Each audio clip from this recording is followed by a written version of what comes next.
En este proceso de seguimiento del paciente hay recidivas, por supuesto. Es decir, que hay pares que pueden repetirse. Bien porque no fue efectivo el tratamiento en un momento dado, o bien porque el desequilibrio emocional que está presente y no resuelto, bueno, determinan que los pares vuelvan nuevamente a montarse. Pero algo que siempre puede estar presente, o está, mejor dicho, presente con cierta frecuencia, y constituye lo que nosotros llamamos nuestro caballo de batalla, nuestra gran dificultad, el gran trabajo que pasa es lo que le llamamos transferencia cuántica. Al inicio le llamábamos contaminación cuántica, pero este término de contaminación el paciente lo asociaba a la clásica contaminación que nosotros conocemos, enfermarse por contacto con un agua en mal estado, la contaminación por un animal enfermo que nos transmite su enfermedad de piel o cualquier otro tipo, la enfermedad que me puede transmitir uno que tiene catarro sobre mí, y entonces preferimos darle el nombre de transferencia cuántica. Un breve resumen solamente de este fenómeno interesante que no hemos encontrado todavía, pues es que exista, claro, el reporte de otros colegas que trabajen en este campo. Es indudable que existe un movimiento energético entre seres vivos. De la misma forma que usted traspasa una música de un celular al otro y no ve lo que está sucediendo. De la misma forma que usted apaga el televisor con el mando, cambia canales y no ve qué es lo que está produciendo ese fenómeno. De la misma forma que usted envía un correo electrónico al ciberespacio o se comunica con su familiar íntimo que está en el extranjero mediante Wi-Fi, usted no está viendo cuál es el soporte de esa posibilidad real. Ya sencillamente son ondas cuánticas, sistema cuántico empleado tecnológicamente para lograr esos resultados que dan facilidades a nuestra vida. Pues si de un celular a otro y todo lo que hemos mencionado se produce, ¿cómo no será posible que entre un ser humano y otro haya transferencia de estas ondas, de estos elementos bioenergéticos en formas de patrones o parcialmente? Este es el movimiento energético que hemos detectado, dos fundamentalmente. El proceso que se llama de identificación. Esto es solamente una representación intuitiva o un intento, mejor dicho, nuestro de que se entienda realmente cómo es esa transferencia o qué característica tiene de copiarse una energía de un paciente al otro, no lo tenemos ni ha sido descrito.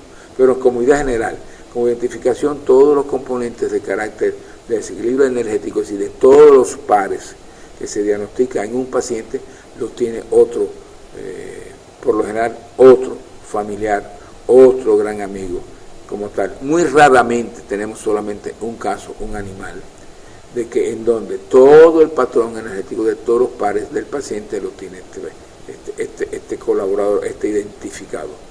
Por fenómenos de resonancia se quieren, se establecen, se preocupan. Esta identificación se ve en esas condiciones, cuando un paciente con respecto a su compañero, su familia, pues está sumamente preocupado. Por tanto, la identificación es un sinónimo de amor, de cariño, de preocupación por el otro. Esta identificación es como una moneda que usted ponga un papel con lápiz, lo subraya, queda la imagen de la moneda en el papel y la moneda como tal usted la limpia, pero después viene esa propia imagen y vuelve a incorporar al sujeto los desequilibrios ya diagnosticados y tratados. Estos son los casos clásicos de pacientes que usted lo equilibra y vienen a los 4 días diciendo que están iguales o peores. Esto es muy fácil de resolver mediante técnicas que llamamos holográficas de intención. Otra transferencia o contaminación energética no es la total de patrones, sino la presencia energética desequilibrada de algunos tipos de pares vinculados a algunos tipos de manifestaciones de carácter clínico. Ya en esta transferencia energética parcial, vamos a llamarle parcial, o de pares muy específicos, participan, es muy frecuente, la transferencia de un perro al paciente. En general, los pares que más se ven afectados por este fenómeno que estamos describiendo son algunos pares como los vinculados a los procesos osteomiofascicular como tal, y aquí vamos a poner un ejemplo. Este es un paciente que es tratado con imanes, todos estos pares.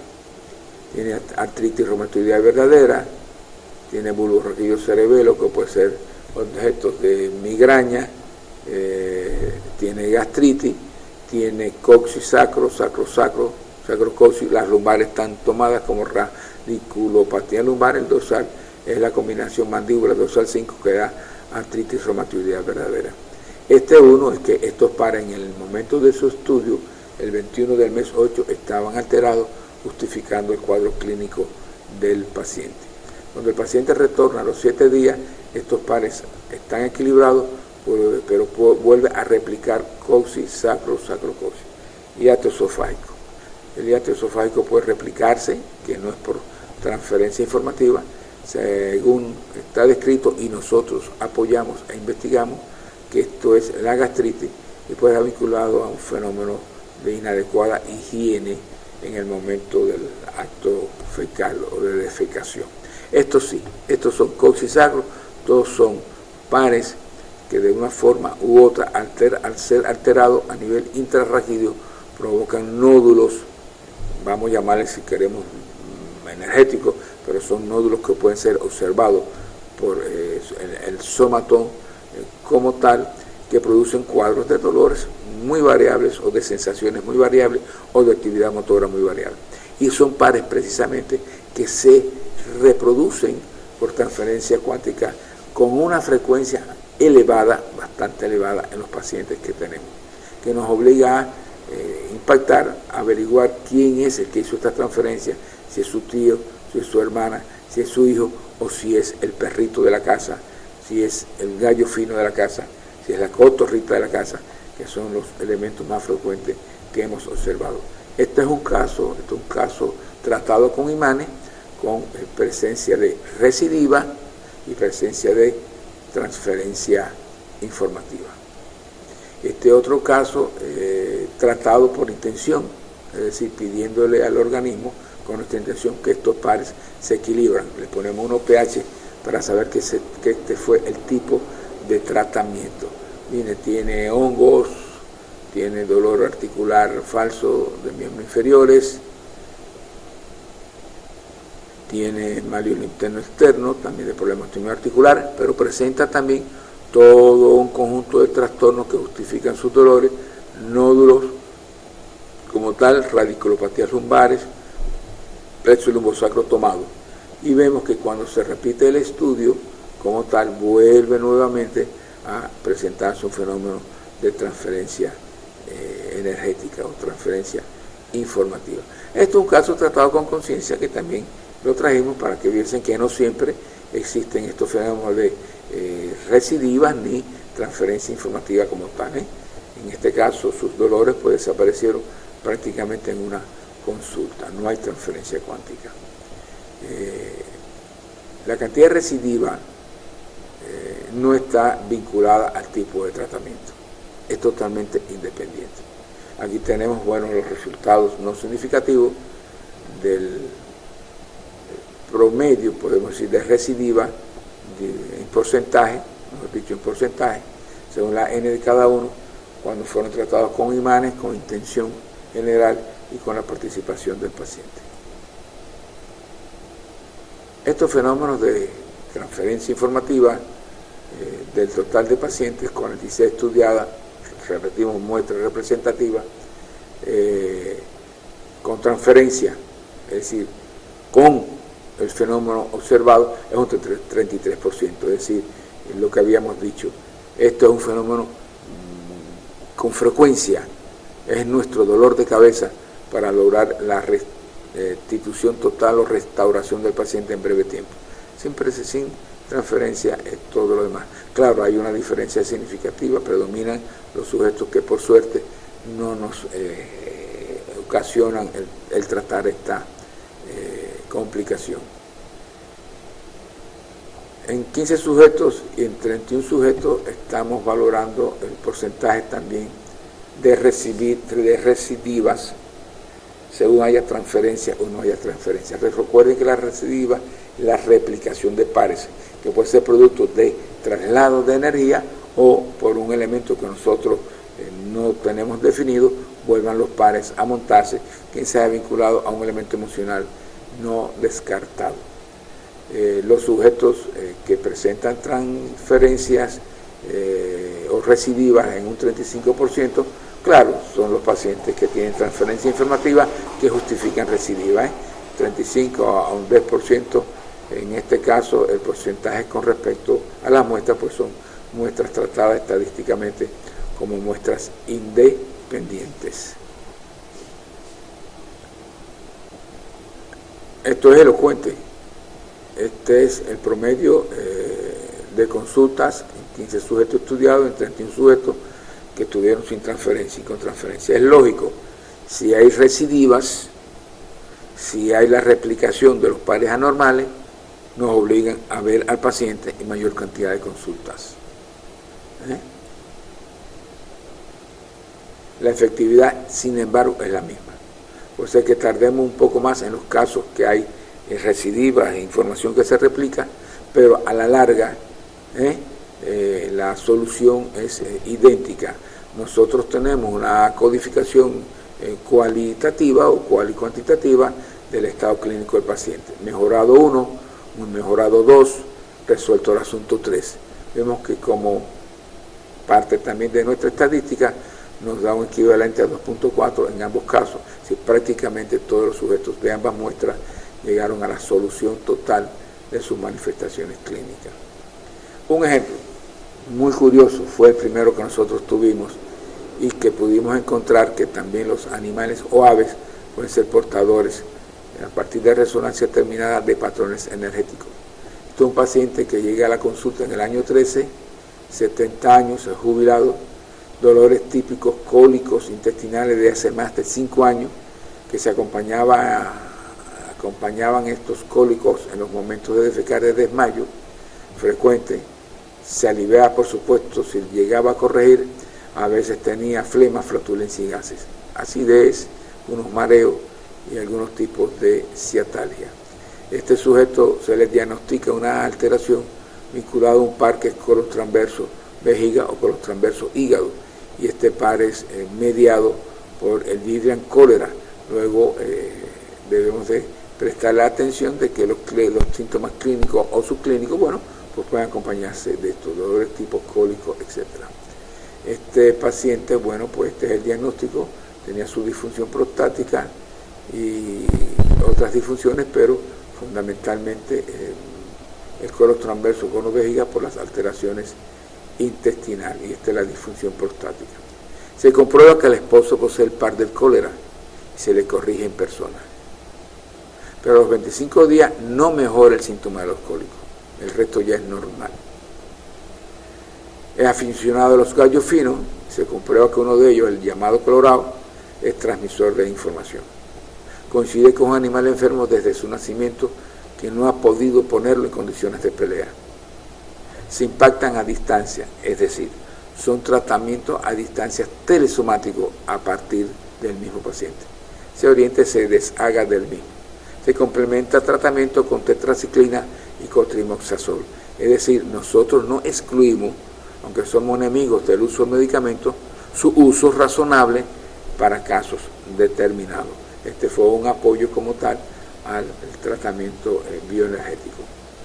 A los 36 días está asintomático, de alta, y no ha retornado a consulta. Este otro paciente que llega en el año 14, en el mes de enero, con su historia clínica, es un caso también muy interesante, dolores de articulaciones musculares desde hace 8 años, fecha en el que se le diagnostica artritis reumatoidea sin cura, gastritis crónica por más de 10 años de evolución, dolores de cabeza desde hace 4 años que se alivia con Duralgina, pérdida de equilibrio, se va de lado cuando se levanta o labora en la cocina, tratada de siempre por insomnio, antecedentes de cólicos nefríticos recientes en menos de 1 año, pericondritis, piernas inflamadas y espolón calcáneo. Esta paciente se le hace el estudio de todos sus pares y como ustedes ven, en contradicción a lo que dicen otros o plantean otros de que 6 o 7 pares es lo más que se puede encontrar. Aquí vemos cómo este paciente está inundado de un desequilibrio energético de pares que justifican estos que están aquí. Mejor dicho, no son todos, sí, son estos que al menos son asociables al cuadro clínico que hemos descrito en la diapositiva anterior. Estos son los dolores articulares y musculares. Estos son los pares vinculados a la gastritis y a las úlceras. Estos son los rosados, los pares al dolor de cabeza y al desequilibrio. Estos son los pares vinculados a los cólicos nefríticos como tal. Este paciente se equilibra, se trata por sistema de pH, por intención de un solo golpe, desaparece, se va equilibrada y retorna del día 28, ya retorna el día 3 del mes siguiente, es decir, a los 5 días.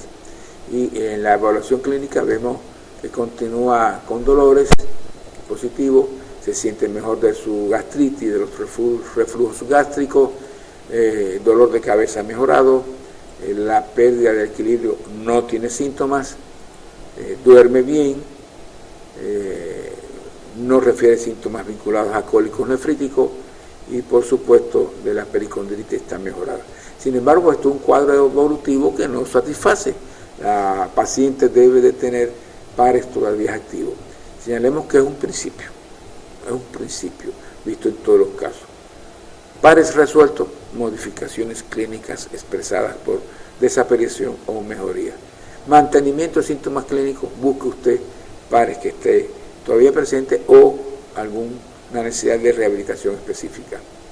Esta paciente se le repite los estudios el día 3 cuando regresa y se comprueba que hay un conjunto de pares que vuelven a replicarse como tal. Estos pares, todos los pares de los dolores, los pares de gases en este caso, como tal. Y cuando se estudia ya más en detalle el porqué de lo que podemos llamar aquí recidiva, pues nos encontramos que de todos estos pares de nuevo presentes, ya sencillamente que es el 43% de la recidiva, con respecto a su hija que la estudiamos por pregunta, aporta el 53% de la misma. Es decir, que había un fenómeno de resonancia paciente-hija que hacía que estos pares ya equilibrados volvieran de nuevo a montarse como hace usted y traslada una música de un celular al otro, es lo mismo. Resuelto esta recidiva del paciente, a los 47 días, ¿cuál es su estado clínico? No dolores, solo un trauma que le queda del hombro izquierdo, no acidez, come de todo, no tiene dolores de cabeza, no tiene desequilibrio, no tiene insomnio, no refiere síntomas de cólicos nefríticos, no piernas inflamadas, no pericondritis, no espolón. Queremos recalcar, si no se hace este seguimiento al paciente, no se logra, primero, resolverle su problema, segundo, describir y conocer cómo es el proceso y, por supuesto, no poder aportar resultados investigativos.